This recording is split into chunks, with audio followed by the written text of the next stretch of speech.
we're taking receipts. And the first receipt we have to talk about, who's actually taking receipts is Tommy Castellanos, quarterback of the 1-0 Florida State Seminoles. Doak Campbell Stadium, 3:30 Eastern. Alabama Crimson Tide go and fall flat on their face to the war chants and the power of the Florida State Seminoles. Chad, Alabama's 0-1 to start the season for the first time since 2001. Since before 9/11, Chad, Alabama's 0-1 to start the season. Alabama is under 500 for the first time since 2006 at any point in any season. They are 5-5 in the last 10 games. Yes, and they are 1-3 in their last 4 games. Before we move on, welcome Alabama fans and everybody else. Welcome Alabama fans. Welcome. If you haven't been here before, this is the South End Zone where we come and talk shit and have fun.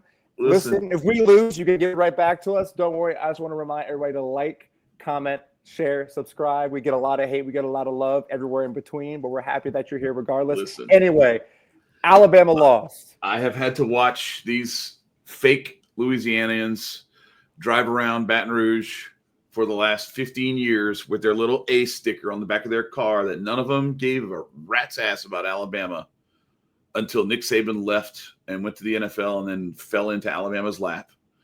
And whatever deal with the devil you had to make that happen, Alabama fans, the bill has come due. Mm-hmm. And this is what happens. Oh my goodness. Oh, it's so much fun to watch.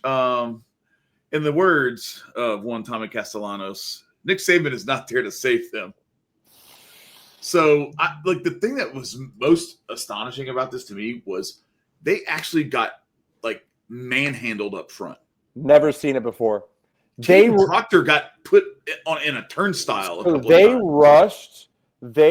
combined in the game, they rushed for 87 yards and 55 of it was in the first drive. Mm-hmm. That was it. Yeah, and that's one part of it. That's one aspect of it, Tyler. But the other part of it, this is the thing that really, to me, kind of says it all. Is it's not just their inability to run the ball. They gave up 230 yards on the ground. They did. And yes, I know Castellanos had 78 of that, and that's a big deal. A running quarterback makes a difference. I'm not saying it doesn't make a difference, and that this was all just lining up and pounding them in the mouth. There was a lot of jet sweeps and those sorts of things, reverses.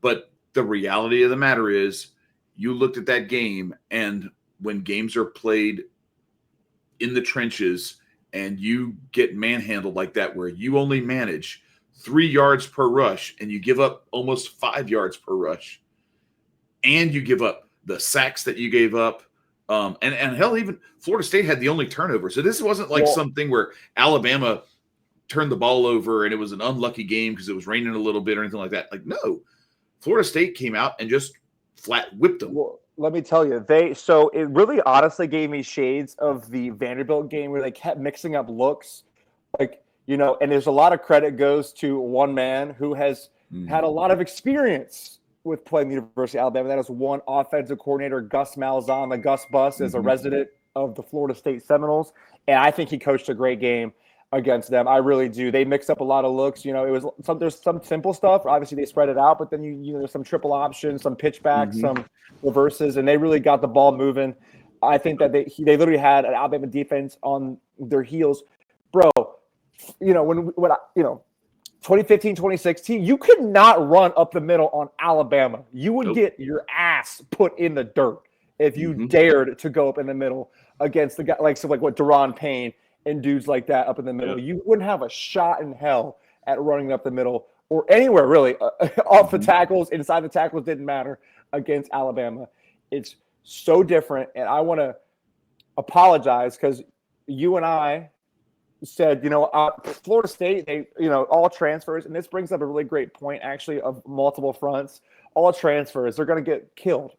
Or were we wrong? Those transfers came together. They played their asses off In Well, I mentioned it when we played, talked about it on Friday. I was like, we yeah, don't know. Like maybe having no returning starters is a good thing because they were and it terrible was a last it year. was a great thing, and that game saved Mike Norvell's career. Absolutely. Absolutely. You know, and you and I, Florida State fans, if you're new here, welcome. We wanted you in the playoff. We went to bat for y'all time and time again that your undefeated team should have been in the playoff without question.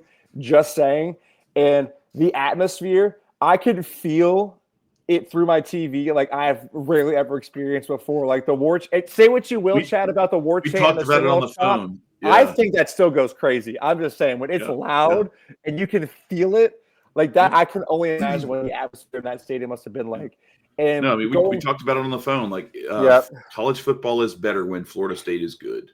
When Florida State is good, Notre Dame is good, Miami is good. We're gonna get to that. We're gonna cover that game as well. But yeah, this game was I would say it's like the most embarrassing thing I've seen. But there was that game in Norman, Oklahoma last year where Alabama only mustered 3 points.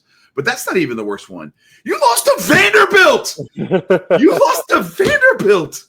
Like I'm never going to let you live that down. Like this is your new normal. This is the new reality. You are just another college football team that you are hoping is good enough to maybe have a shot at making a playoff. That's what I'm saying. Welcome to planet Earth, Alabama fans.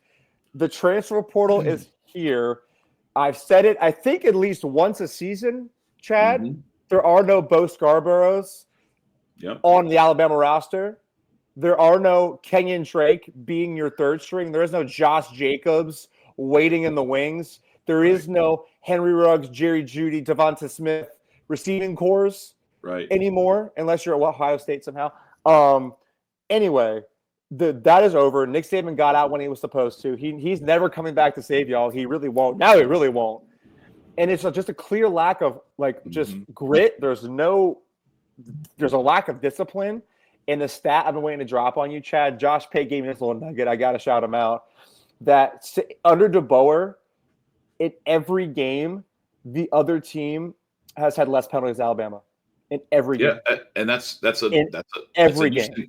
And I'll say this. So like now what we are seeing is with Ty Simpson at quarterback, and this is no slight to Ty Simpson. I don't think he played bad. He's had no chance. There's no Milroe or Justice Haynes to bail them out either. So that's the other part of it is I think that a lot of these flaws were masked by the fact that Jalen Milroe would just take off and Superman the whole game by himself.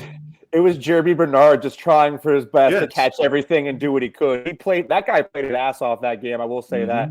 Williams, he's going to get the best coverage you can. And I feel like it's kind of like a bailout where it's like, Williams has a step on the guy and there was no protection for Simpson. So he'd have to run, throw it away. And their best option is to underthrow Ryan Williams. So he would have to run back into the defender, get a PI, and that's how you stay alive. Right.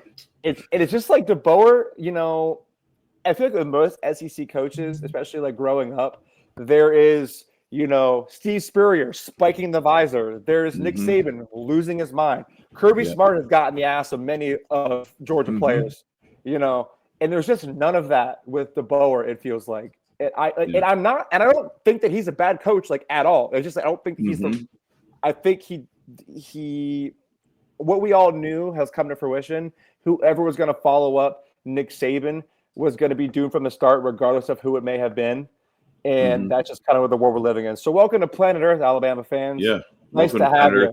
And welcome to the South End Zone. Don't forget to like, to share, and to subscribe. Drop your comments for sure, because I know the Gumps are going to have all kinds of stuff to say about this, all kinds of excuses to make, the same excuses you made when you lost to Vanderbilt, the same excuses that you made when you lost in Norman to Oklahoma 24-3, the same excuses that you made when you lost in the rain to Michigan in the bowl game.